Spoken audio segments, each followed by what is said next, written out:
Good evening everyone. सभी कोई class को जल्दी से ज्वाइन कीजिए। आज का क्लास सबसे ज्यादा इम्पोर्टेंट है क्योंकि आज कंप्लीट सिलेबस का इम्पोर्टेंट क्वेश्चंस को डिस्कस करेंगे फिर से हम लोग। ठीक है, तो आज हमारा जो है इम्पोर्टेंट क्वेश्चंस का डिस्कशन होगा कंप्लीट सिलेबस का, इसीलिए आप लोग को क्लास जल्दी से ज्वाइन करने हैं। एक बार मैसेज कर दीजिए ग्रुप में, उत्तम इंपॉर्टेंट क्लास है, सभी कोई क्लास को ज्वाइन करेंगे। गुड इवनिंग सभी को। क्लास को सभी कोई ज्वाइन करेंगे जल्दी से।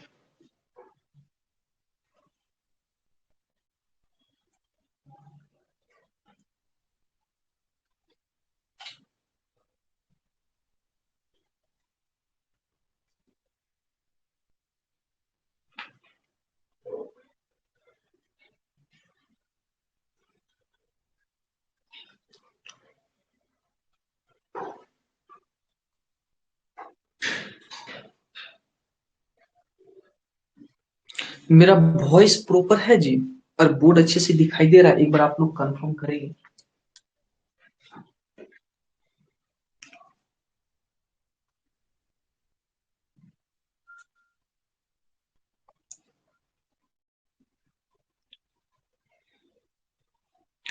एक बार आप लोग चैट बॉक्स में बताएंगे मेरा वॉइस जो है प्रॉपर है ना।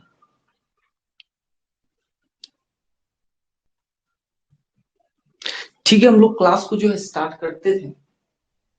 अभी जो है स्टार्टिंग में मैसेज आया होगा कि अभी जो है आपका क्लास नहीं हो पाएगा। बहुत ज्यादा बारिश हो रहा था, ठीक है, लेकिन अभी जो है अभी ठीक है कंडीशन, तो अभी जो है आपका क्लास होगा।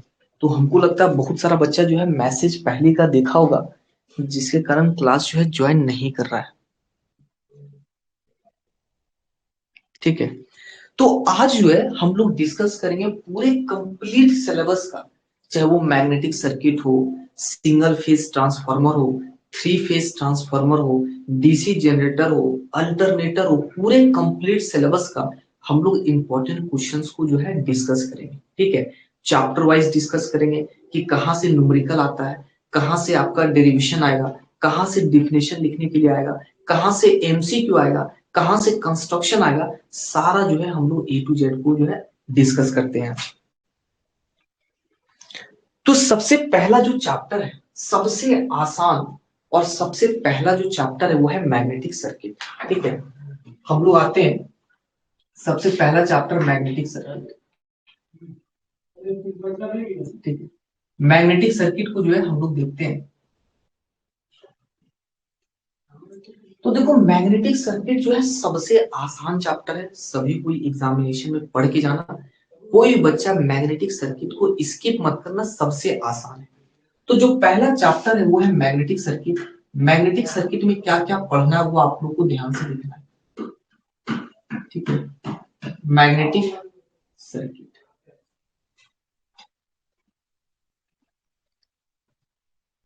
देखो, मैग्नेटिक सर्किट में सबसे पहले आपको डिफिनेशंस पढ़ने हैं। ठीक है, डिफिनेशंस पढ़ने हैं।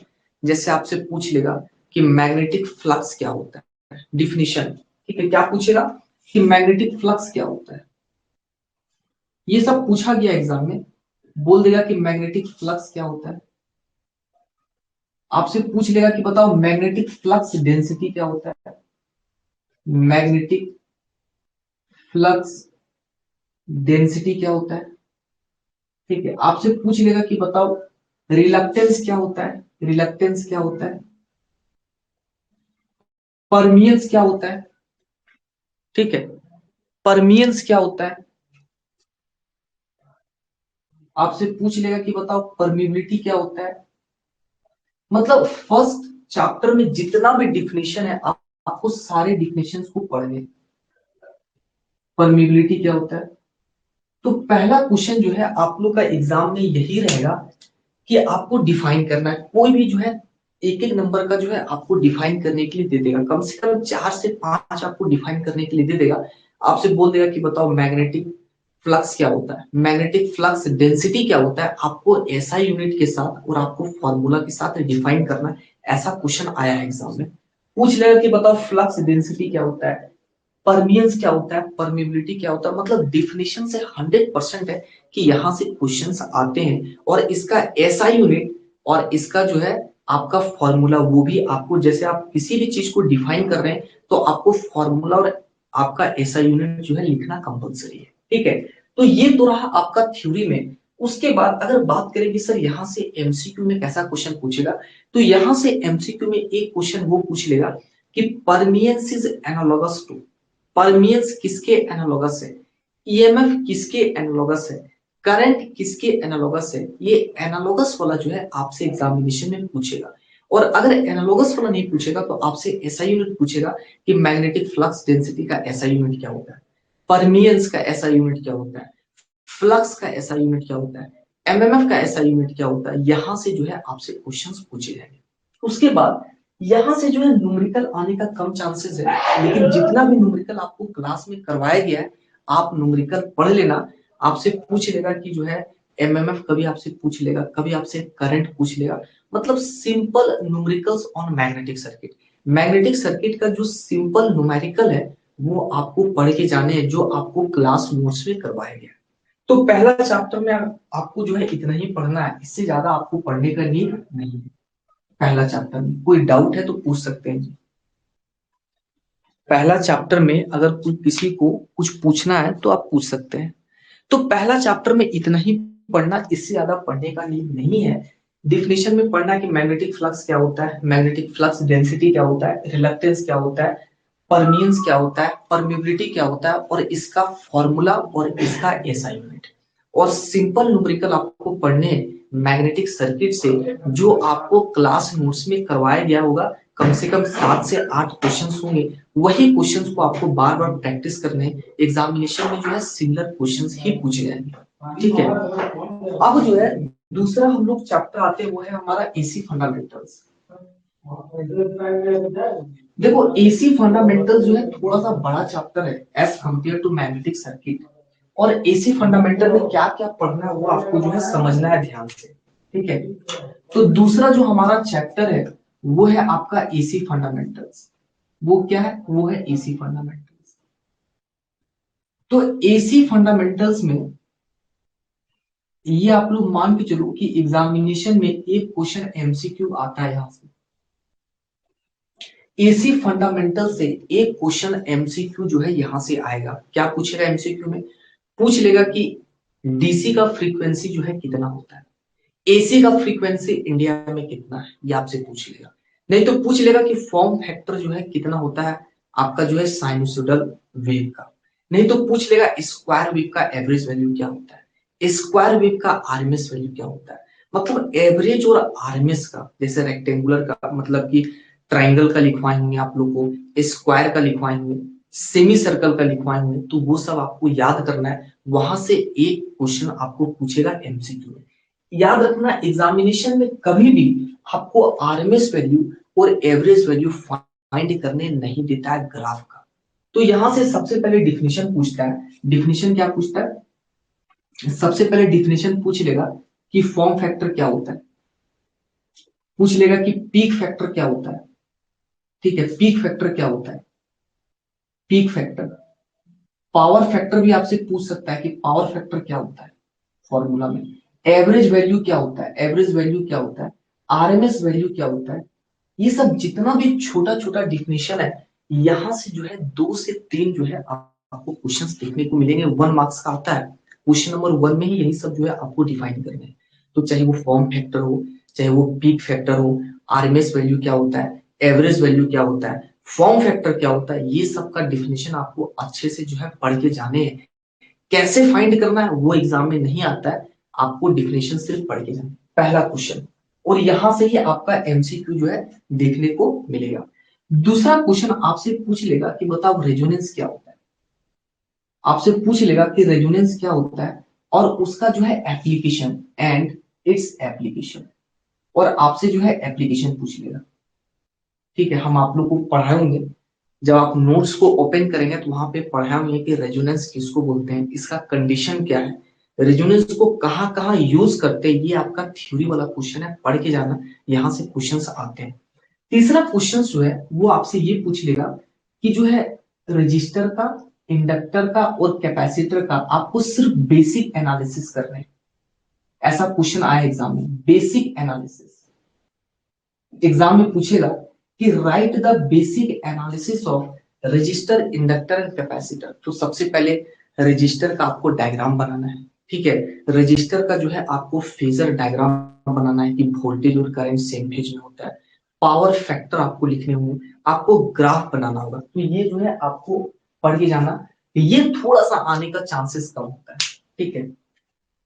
ये जो है ये थोड़ा सा कम होता है चांसेस आने का, इसको 50% लिखते हैं, उतना आने का चांसेस ये नहीं होता है, लेकिन एक बार पढ़ते हैं।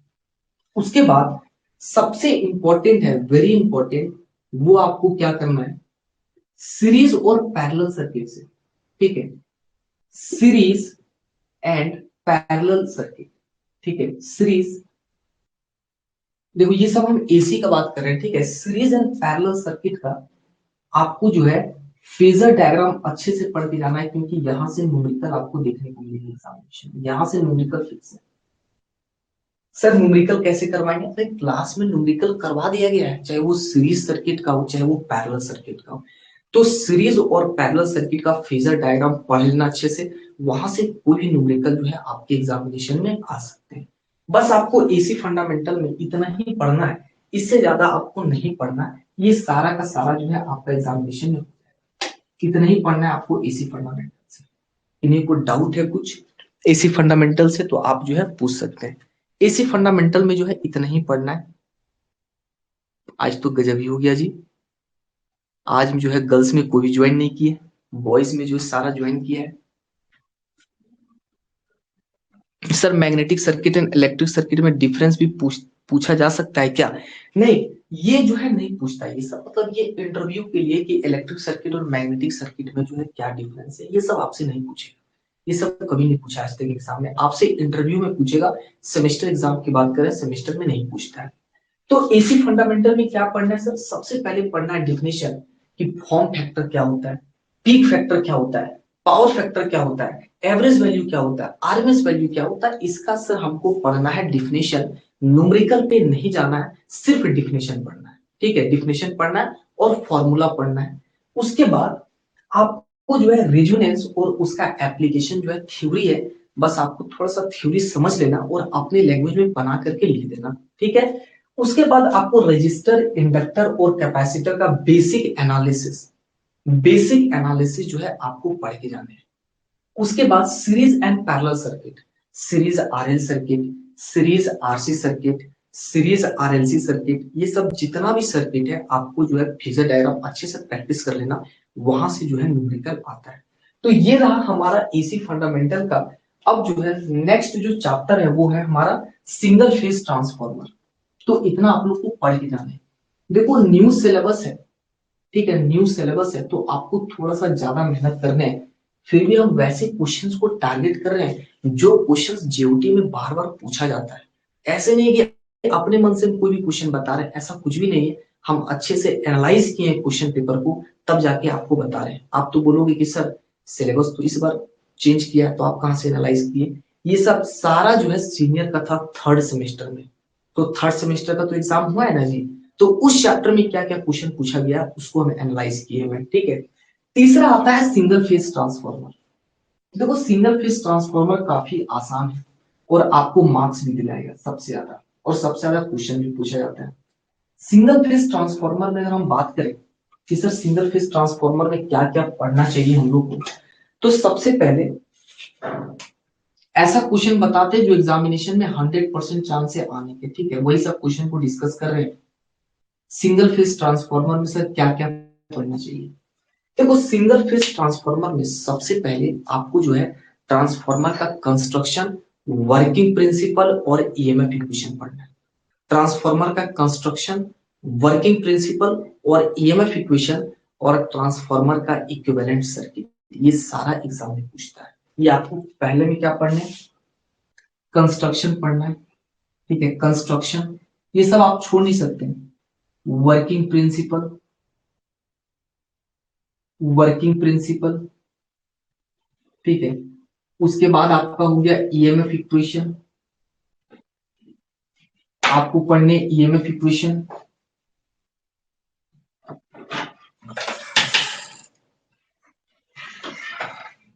ईएमएफ इक्वेशन पढ़ने, ठीक है। उसके बाद आपको पढ़ना है इक्विवेलेंट सर्किट। किसका? इक्विवेलेंट सर्किट पढ़ना है सिंगल फेज ट्रांसफार्मर। देखो इतना याद रखना कि हम जितना भी लिखे ना, चाहे कंस्ट्रक्शन हो, चाहे वर्किंग प्रिंसिपल हो, चाहे ईएमएफ इक्वेशन, देखना ये तीनों में से एक ना एक क्वेश्चन एग्जाम में आ जाए। अभी जितना भी यहाँ से लिखे है ना, देखना एक क्वेश्चन फिक्स है कि एग्जाम में आपको देखने को मिलेगा। यहाँ से एक क्वेश्चन फिक्स है कि यहाँ से एग्जामिनेशन में आ ही जाएगा आपका। दूसरा आपका जो पूछता है वो आपसे पूछ लेगा कि बताओ ट्रांसफार्मर का जो है इफिशियंसी क्या है और उसका कंडीशन। आपको जो है डिराइव करना है, आपको maximum efficiency of a transformer को डिराइव करना है और उसका मैक्सिमम कंडीशन को जो है डिराइव करना है। और इफिशियंसी वाला जो हम डेरिवेशन करवाए थे ना जी, maximum efficiency of a transformer, वो आप लोग को सर ये क्वेश्चन आएगा कि नहीं, तो ये क्वेश्चन एक बार पूछा गया एग्जाम में। ये क्वेश्चन एक बार पूछा गया एग्जाम में। कब पूछा गया? 2022 में एक बार पूछा गया ये वाला, ठीक है। तो इसको भी पढ़ लेना। उसके बाद तीसरा जो क्वेश्चन आता है वो आता है ऑटो ट्रांसफार्मर का। आपको पता होगा कि ऑटो ट्रांसफार्मर जो है हर साल पूछता है। ये बहुत ही इंपॉर्टेंट है कि ऑटो ट्रांसफार्मर क्या होता है, ऑटो ट्रांसफार्मर क्या होता है, इसका मेरिट्स क्या है, इसका डिमेरिट्स क्या है, इसका एप्लीकेशन क्या है। Auto transformer very important, auto transformer आपका वेरी इंपॉर्टेंट है। ये क्वेश्चन वेरी इंपॉर्टेंट है, ये आपको पढ़ना है, ठीक है। उसके बाद ऑटो ट्रांसफार्मर के बाद आपको पढ़ने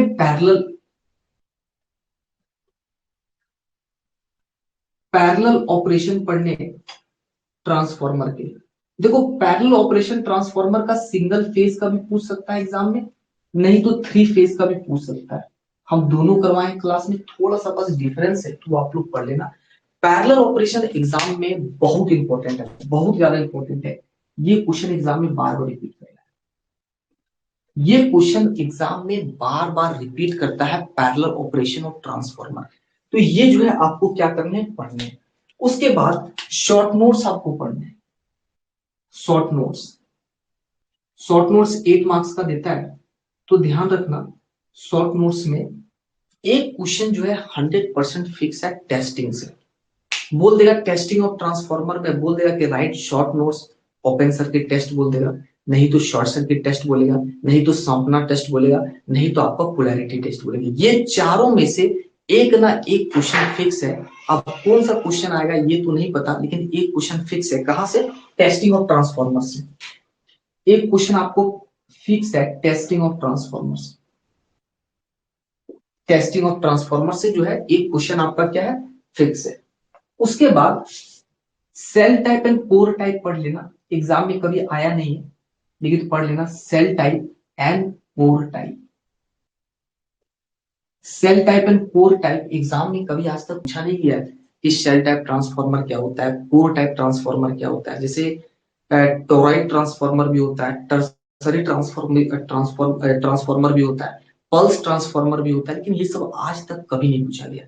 सेल टाइप और कोर टाइप आप लोग जो है पढ़ लेना, ठीक है। तीसरा तीसरा लॉसेस एक बार पूछा गया 2019 में, तो थोड़ा सा लॉसेस वाला भी पढ़ लेना कि कौन कौन सा जो है लॉस है। और लॉस से याद रखना, लॉस और एक आपका हो गया वोल्टेज रेगुलेशन। यहां से जो है आपका न्यूमेरिकल रहता है, यहां से ये जो है ज्यादातर इंपॉर्टेंट है। ये आपका वेरी इंपॉर्टेंट है न्यूमेरिकल के लिए, वेरी इंपॉर्टेंट है न्यूमेरिकल के लिए। यहां से एक क्वेश्चन फिक्स है लॉसेस से जो करवाए थे ना जी, जितना भी फॉर्मूला लिखवाए थे, तो वहां से एक क्वेश्चन फिक्स रहता है वोल्टेज रेगुलेशन से, ठीक है। तो ये हमारा हो गया सिंगल फेज ट्रांसफार्मर का। उसके बाद सिंगल फेज ट्रांसफार्मर में आपका आइडियल ट्रांसफार्मर क्या होता है, प्रैक्टिकल ट्रांसफार्मर क्या होता है, ये सब जो है उतना नहीं पूछा जाता है, पहले पूछा जाता था, अभी जो है फिलहाल नहीं पूछ रहा है। तो क्या क्या पढ़ना है एक बार फिर से बात करते हैं। कंस्ट्रक्शन पढ़ना है, वर्किंग प्रिंसिपल, ईएमएफ इक्वेशन, आपका इक्विवेलेंट सर्किट पढ़ना है, सिंगल फेज ट्रांसफार्मर, ठीक है। इफिशियंसी पढ़ना है, उसका कंडीशन 2022 में क्वेश्चन पूछा गया था 8 मार्क्स का, तो पढ़ के जाना है। ऑटो ट्रांसफार्मर बहुत ज्यादा इंपॉर्टेंट है, ऑटो ट्रांसफार्मर बहुत ज्यादा इंपॉर्टेंट है, पढ़ के जाना एग्जाम में। पैरेलल ऑपरेशन बहुत ज्यादा इंपॉर्टेंट है, सिंगल फेज का भी पूछ सकता है, थ्री फेज का भी पूछ सकता है। शॉर्ट नोट्स में आपको टेस्टिंग बहुत इंपॉर्टेंट है, testing is very important. Testing जो है आपका वेरी इंपॉर्टेंट है। एक क्वेश्चन पूछता है टेस्टिंग से कि ओपन सर्किट टेस्ट क्या होता है, शॉर्ट सर्किट टेस्ट क्या होता है, सांपना टेस्ट क्या होता है, पोलैरिटी टेस्ट क्या होता है, पूछता है एग्जाम में। उसके बाद shell type and core type exam में पूछता है क्या, तो 50% चांस एग्जाम में आने का, क्योंकि ये आज तक कभी नहीं पूछा गया, हो सकता है आप लोग को पूछ दे। उसके बाद लॉसेस एंड वोल्टेज रेगुलेशन से एक क्वेश्चन फिक्स है न्यूमेरिकल के लिए। लॉसेस जो है और वोल्टेज रेगुलेशन आपको थ्योरी में कभी नहीं पूछता है। वोल्टेज रेगुलेशन हम ट्रांसफार्मर का बात कर रहे हैं, कोई अल्टरनेटर वाला मत समझ लेना, ठीक है, ये ट्रांसफार्मर वाला बात कर रहे हैं, तो यहां से न्यूमेरिकल आता है जी, यहां से न्यूमेरिकल आता है, ठीक है। इन्हीं को कोई डाउट यहां से? सर बस ट्रांसफार्मर और अल्टरनेटर से क्वेश्चन कितना परसेंट होने का चांसेस है? देखो सबसे ज्यादा क्वेश्चन जो आपको पूछेंगे वो पूछेगा ट्रांसफार्मर से, सबसे ज्यादा क्वेश्चन जो रहेगा वो ट्रांसफार्मर और अल्टरनेटर से ही रहेगा। सबसे कम क्वेश्चन मैग्नेटिक सर्किट से रहेगा। तो देखो मैग्नेटिक सर्किट तो आसान है, पढ़ लो, ठीक है। ट्रांसफार्मर और अल्टरनेटर पढ़ लो, अल्टरनेटर को थोड़ा सा ऊपर से भी पढ़ोगे तो काम चल जाएगा, लेकिन ट्रांसफार्मर को अच्छे से पढ़ना है, ठीक है। इतना पढ़ लेना, इतना इंपॉर्टेंट है। उसके बाद इसी में एक आता है मेंटेनेंस ऑफ ट्रांसफार्मर, जो कि आप लोग का एग्जाम में आज तक नहीं पूछा है।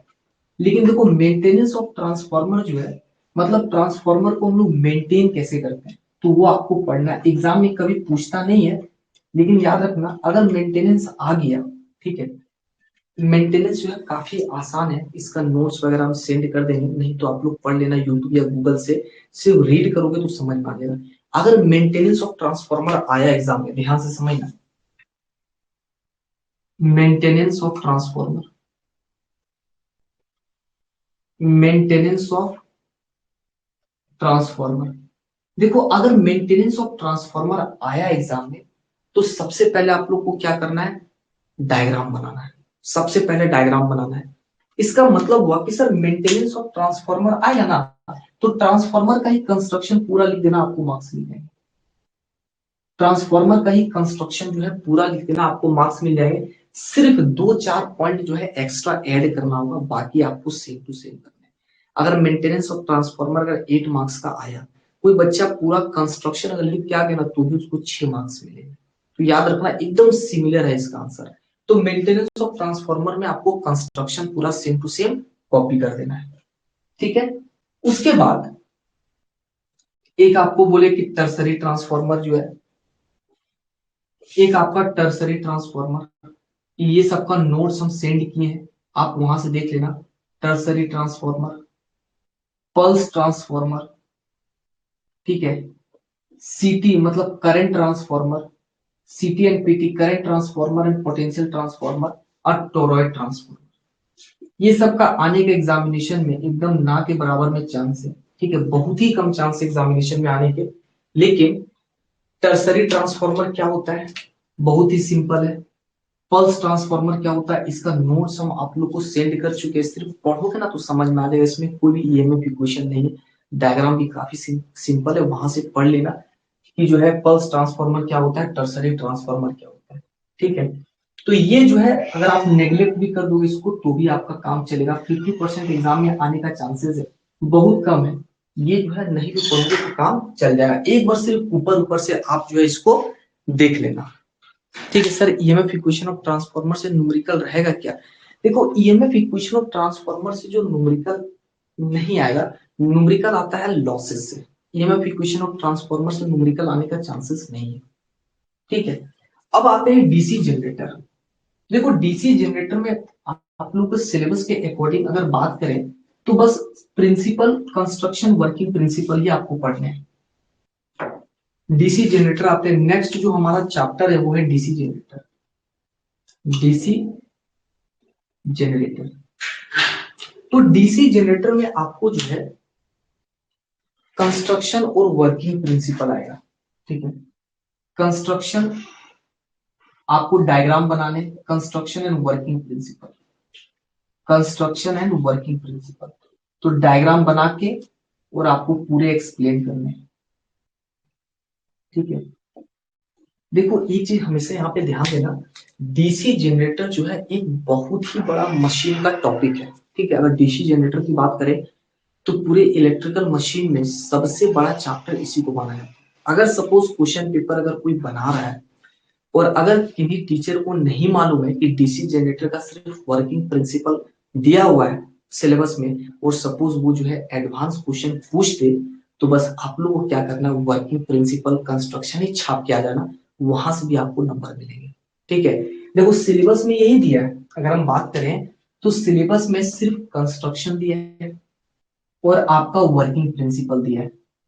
सपोज ऐसा हो सकता है कि जो क्वेश्चन पेपर बना रहे हैं उनको आइडिया नहीं है कि कौन सा सिलेबस में है और कौन सा सिलेबस में नहीं है, तो पता चला डीसी जनरेटर का जो है टफ क्वेश्चन बना है, तो हम लोग क्वेश्चन तो छोड़ के तो नहीं ना आएंगे जी। तो आपको क्या करना है, इसका वर्किंग प्रिंसिपल ही सेम टू सेम छाप के आ जाना। अगर 8 नंबर का क्वेश्चन है तो 4 नंबर तो ऐसे देगा, 3 से 4 नंबर दे ही देता है। ठीक है, तो इसको जो है ऐसे पढ़ के जाना। Construction and working principle diagram neat and clean होना चाहिए। ठीक है, अब आते हैं लास्ट जो है वो है हमारा अल्टरनेटर। लास्ट जो है वो है अल्टरनेटर। देखो अल्टरनेटर में क्या पढ़ने, अल्टरनेटर, ठीक है, शॉर्ट में लिख दिए अल्टरनेटर। तो सबसे पहले अल्टरनेटर में आपको पढ़ने हैं ईएमएफ इक्वेशन। क्लास में करवाया जा चुका है, ईएमएफ इक्वेशन काफी इंपॉर्टेंट है। इसका इक्विवेलेंट सर्किट, ठीक है, इक्विवेलेंट सर्किट ये आपको पढ़ने, ईएमएफ इक्वेशन और इक्विवेलेंट सर्किट।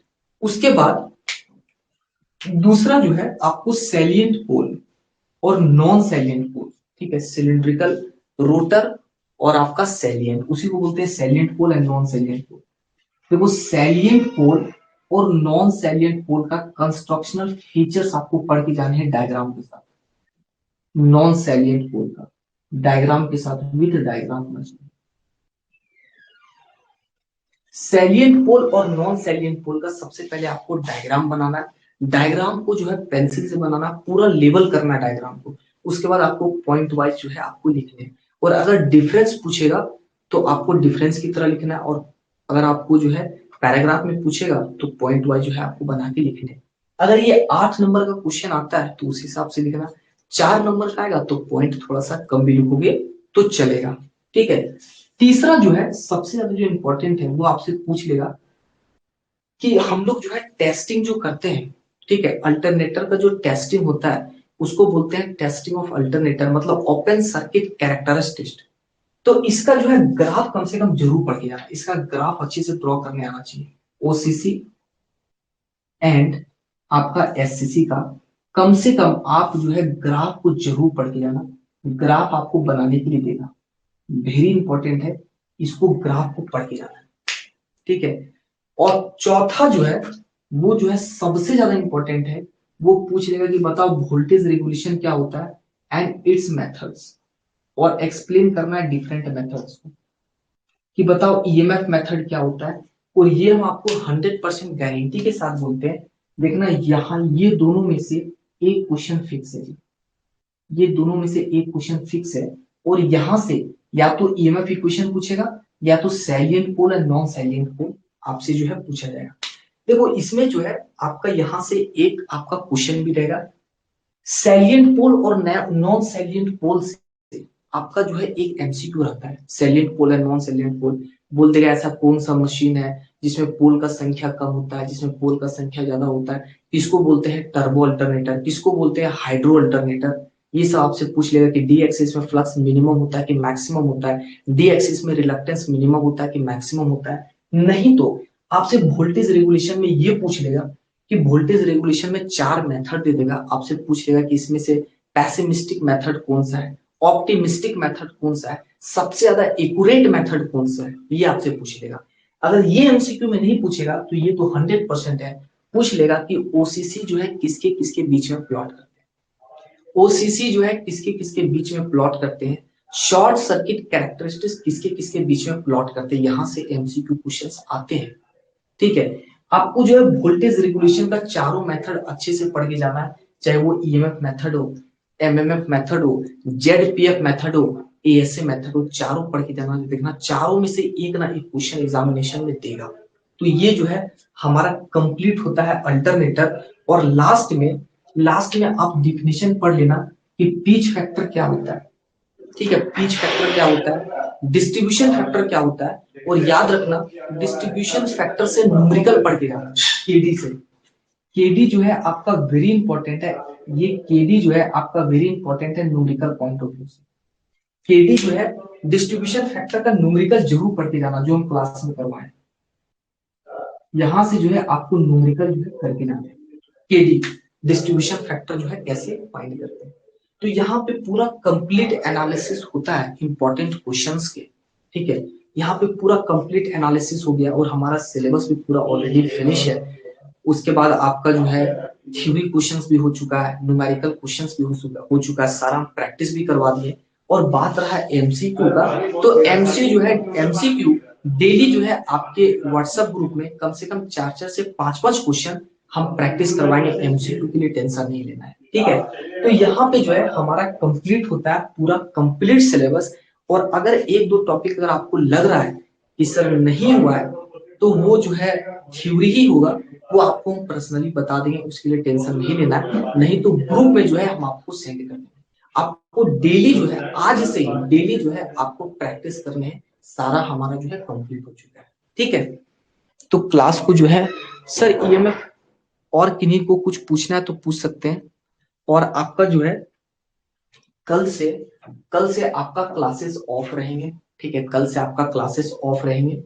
उसके बाद ये क्लासेस जो है कंटिन्यूअसली ऑफ रहेगा, इसलिए ऑफ रहेगा आपका बीच में फेस्टिवल भी और आपका एग्जाम भी आ रहा है।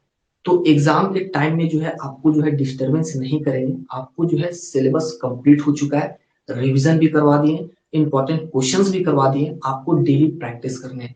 अगर किन्हीं को कोई डाउट है तो डाउट हम डिस्कस सिर्फ कर देंगे। उसके बाद हम जो है आपका 19 तारीख या 20 तारीख को एक क्लास होगा, कोई कोई टॉपिक अगर हमको लगेगा 2-3 टॉपिक इंपॉर्टेंट है तो उसको बता देंगे, अदरवाइज आपको डेली रिवीजन करना है। किन्हीं को कोई डाउट है तो आपको पर्सनली बता दिया जाएगा, ठीक है। इतना पढ़ लोगे मोर देन इनफ है जी।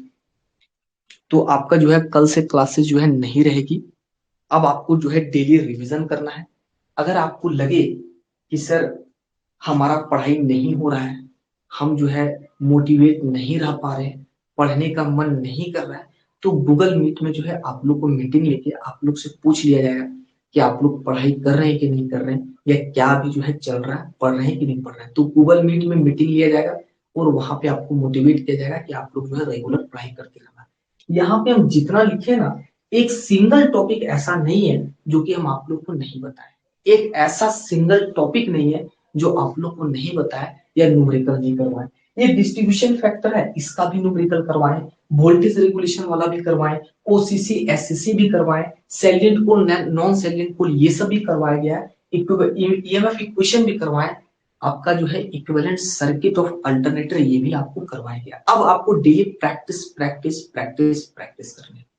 कोई क्वेश्चन नहीं समझ में आ रहा, किन्हीं को कोई डाउट है तो आप बता देंगे। जब डाउट 4-5 डाउट हो जाएगा तो क्लास लेकर उसको जो है बीच में हम कंप्लीट करेंगे। लेकिन अभी से जो है हमारा क्लास नहीं होगा, 15-16 तारीख तक आपको अच्छे से रिवीजन करना है, ठीक है, क्योंकि कोई टॉपिक ऐसा बचा नहीं है जो कि कंप्लीट नहीं हुआ है, ठीक है। तो इंपॉर्टेंट क्वेश्चंस का डिस्कशन ऑलरेडी हो चुका है कंप्लीट, बस आप लोग को क्या करने हैं, रिवीजन करने हैं, ठीक है। देखो सारा जो है ना, जितना भी क्वेश्चंस बताएं सारा क्वेश्चंस को अगर एक दिन में 2 से 3 क्वेश्चंस भी अगर आप पढ़ोगे ना तो आपका कंप्लीट होगा। हो सकता है कि बहुत सारा बच्चा सुबह में प्रैक्टिस किया, शाम में भूल गया। हम सर प्रैक्टिस किए, 3 दिन के बाद सर भूल गए, ऐसा आपके साथ नहीं, ऐसा सभी के साथ होता है। टेक्निकल एक ऐसा चीज है कि अगर आप पढ़ाई नहीं करेंगे तो आप भूल जाएंगे। आपको क्या लगता है कि जो है एक बार प्रैक्टिस करने से हमेशा नहीं होगा, आप इसको बार बार प्रैक्टिस करना होगा, जितना प्रैक्टिस करोगे उतना परफेक्शन आता है, ठीक है। प्रैक्टिस प्रैक्टिस प्रैक्टिस प्रैक्टिस ज्यादा करना है। आप भूल जा रहे हैं डजेंट मैटर, स्टार्टिंग में भूलेंगे उसके बाद धीरे धीरे आपको याद हो जाएगा। और प्रैक्टिस करना है तो लिख लिख के प्रैक्टिस करना, ऐसा नहीं कि मोबाइल में देख लिए थ्योरी पढ़ लिए काम हो गया, ऐसा नहीं। आपको लिख लिख कर प्रैक्टिस करना है। अगर किन्हीं को कोई डाउट रहेगा तो आप उनको पर्सनली पूछ सकते हो, नहीं तो क्लास में उसको डिस्कस कर देंगे एक सेपरेट क्लास लेके। तो अब हम लोग टाइम को वेस्ट नहीं करेंगे, आप लोग जो है आराम से एकदम पढ़ाई पे लग जाइए। सभी को बेस्ट ऑफ लक, आप लोग को पढ़ना है अच्छे से, ठीक है। थैंक यू, मिलते हैं फिर आप लोग से कभी। कोई डाउट है किन्हीं को तो पूछ सकते हैं जी। है ना जी, छोटा सा 4-5 टॉपिक है। अगर सपोज कितना टाइम लगेगा पढ़ने में बताओ, मैक्सिमम 2 घंटा, 2 घंटा में तो कंप्लीट कर ही सकते हो उसको, 2 से 3 घंटे में। ठीक है, अगर किन्हीं को कोई डाउट है तो आपको परेशान नहीं होना है। सपोज हम बता दिए ईएमएफ इक्वेशन, ठीक है, सपोज हम ईएमएफ इक्वेशन बता दिए और कोई बच्चा नहीं समझ पा रहा है तो आपको परेशान नहीं होना, हम फिर से बताएंगे जितना भी टॉपिक करवाया गया और जो एग्जाम के लिए इम्पोर्टेंट है और जो आपको नहीं समझ में आ रहा है, ठीक है, आप परेशान हो रहे हैं तो परेशान होने का बात नहीं है, आप बता देना, हम उसको फिर से बताएंगे। ईएमएफ इक्वेशन नहीं समझ में आया सर, अब ऐसा नहीं कि बोल देना पूरा सिलेबस ही नहीं समझ में, ऐसा नहीं, जो जेन्युइन प्रॉब्लम है बता देना, हम उसको बता देंगे। और अगर फिर भी अगर किसी को कोई डाउट है, ठीक है, तो आप जो है हमको पर्सनली मैसेज कर सकते हैं। और अगर मैसेज में अगर आपको रिप्लाई नहीं मिलता है या आप नहीं समझ पाते तो आप कॉल करके भी हमसे पूछ सकते हैं, आपको बता दिया जाएगा। ठीक है, तो पढ़ाई से रिलेटेड आपको टेंशन नहीं लेना है। ठीक है, थैंक यू सभी को, मिलते हैं बहुत जल्द एग्जाम के बाद।